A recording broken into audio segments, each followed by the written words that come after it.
All right, Gator fans, I know everybody has watched at this point the Josh Pate interview with Coach Napier. I have a whole bunch of thoughts on some of the things he said. Some of them are bombshells, some are things that I think we knew were coming, but pretty excited to kind of break this down for you guys. So let's go ahead and get into it. First of all, overall thoughts are bravo to the UF athletic department for allowing this interview to happen, for setting this up, for rolling out the red carpet for Josh Pate. These are the type of things that fans need to see. We have talked on this channel a lot over the last couple of weeks and months and almost honestly probably half the year about the fact that you need your coach to have a good relationship with the media. You want to kind of stay in their good graces so that when things do go awry, they have your back, or at the very least, they don't want to throw you under the bus, right? And I don't know that Billy Napier has previously done a great job of that. I think that he's an incredibly nice guy. I don't think he's done anything wrong per se in what he said to the media, but I don't know that I think he's endeared himself to the fan base and the public in the way that we have seen some other coaches do in the past. I would love to see more of his personality and what he loves about the University of Florida and what they're doing behind closed doors. And I think the light bulb has finally gone off within the athletic department that this is important. It is important for Gator fans to root for and like Coach Napier, the person, right? So we get into this interview, and I overall, I thought it was fantastic. I think that Coach Napier is likable. I think he seems fun. I think this is a guy that I want to go to a bar and watch a game with, or have a beer with, go out to dinner with. Like, he seems relatable. I can see why recruits' families are drawn to him. I can see why he would interview well. This is a guy that, I think even rival fan bases watch this and think like, this is a good guy. This is not a guy that I want to intentionally root against. He is one of the good ones. And, I read on social media a lot of you guys' thoughts about some of his comments. First and foremost, really excited about the way that he touted Florida Victorious. I think we have seen a new leaf turned over by the UAA in the last few weeks. Scott Strickland has publicly supported Florida Victorious on social media and at the spring game. Coach Napier, even prior to this interview, has had some tweets on social media, said some things really positive about Florida Victorious.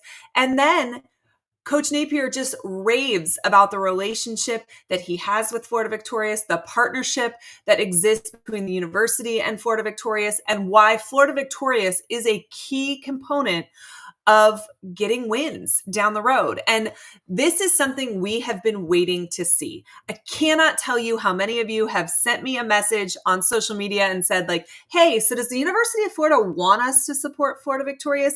And not asking in a snarky way, asking because you're genuinely interested. Like, is this who we're supposed to be giving our money to? Do they really work together? Because it's not something we've seen a ton of publicly from the figureheads at UF. You're right. Like, Scott Strickland had not, prior to the last couple of weeks, said a whole lot one way or another about Florida Victorious. Same thing for Coach Napier. That has changed. I already told you my thoughts about the spring game, and I just thought it was such a great showing for Florida Victorious. I think they did a great job on the field. I think the marketing was really well put together. But this interview was important too. Josh Pate is a big voice in college football. For Coach Napier to go on there, look him in the eye, talk about the great things that Florida Victorious is doing, that's huge. Hopefully there's Gator fans out there that watched that and thought, man, Coach wants me to contribute to this, so I'm gonna go ahead and do it. And whether or not you love or hate NIL, it's a part of winning right now. So I think that this landscape may look very different in 10 years, but right now where we are, fans contributing to NIL are helping bring home wins. So if you want to see those, that's what you contribute to. Now let's talk about some of the things that I maybe had some questions about. I saw that a lot of you feel strongly about his statements about continuing to call plays. Now, first and foremost, I do not agree in any way that this is a bombshell. I think that he has told us this multiple times leading up to this interview. Maybe it wasn't laid out so plainly, but he's made it pretty clear that he's going to be the play caller, at least for the last couple of months, in just press conferences and things that he's said. I think he could have done a better job conveying his message, but if you listen to what he's saying, what he's telling you is, I was building the plane the last couple of years. I was constructing the blueprint here. And that's maybe why I had too much on my plate, right? But now he feels like the plane's built and he's the guy to fly it, right? He thinks that his plate is less full this season than it's been the previous two because the groundwork is done.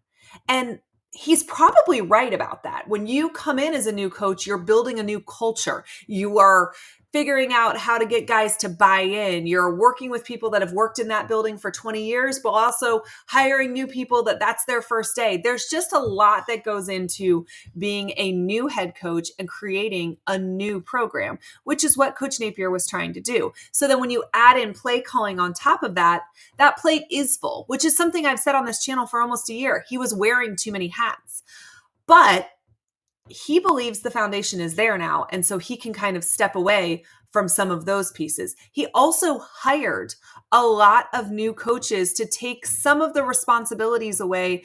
When you think about Ron Roberts on the defense, he's talked about how he is like the coach's coach over there. We brought in a CEO type from Texas A&M who's helping him from, a managerial standpoint. He's got Russ Callaway who's taking some of the responsibilities of the offense, just the day-to-day stuff. And so that really does allow him more time to focus on play calling. And the other aspect of this is his seat's warm. He knows that. We know that. We've talked about that. Do you want to bet on yourself? Or do you want to bet on somebody else? And I think he's to the point where he says, I give us the best chance to win, in my opinion. And I'm the head coach and it's my job that's on the line. So that's what we're going to go with. And I don't have any real issue with that at all. I just think he maybe could have been a little bit more clear in that statement. But I don't think it's shocking. I don't think it's anything we didn't know about. And I don't necessarily disagree with his logic. The only thing I really disagreed with Coach Napier on in this interview was when he talked about special teams. And y'all know, as the punter's wife, special teams is my bag, right? That's the thing that I care about the very most. I think that it's not okay to say, well, if you remove all of these plays, we actually were pretty good, which if you listen is essentially what he said. He listed several times that Florida made mistakes. He talked about the 2 jersey numbers. He talked about the jumping over the back of the player, just multiple special teams errors. But then he said there's perception and then there's reality. And if you look at our stats, our efficiency stats were incredibly good. We were a top 25 special teams unit in the country, is the way he said it. My issue, and Josh Pate didn't push back on this, and I would have, is that all of the plays that he talked about won't factor into the efficiency percentage of your special teams because they don't count as a play, right? So that's like saying, well, if you remove all the times we messed up, we're actually good. And it still didn't come across like he really puts an effort and emphasis into special teams. It felt like deflection. It felt like he hasn't faced the reality that our special teams had major glaring issues last year. Now, do we have a great punter? Yes. Do we have a great field goal kicker? Yes. Are there times when our special teams played well? Absolutely. But I don't care what that efficiency number is when I can sit here and tell you without a doubt, if Florida hadn't made some of those special teams penalties, they get a game or two more in the W column last season. That is a fact.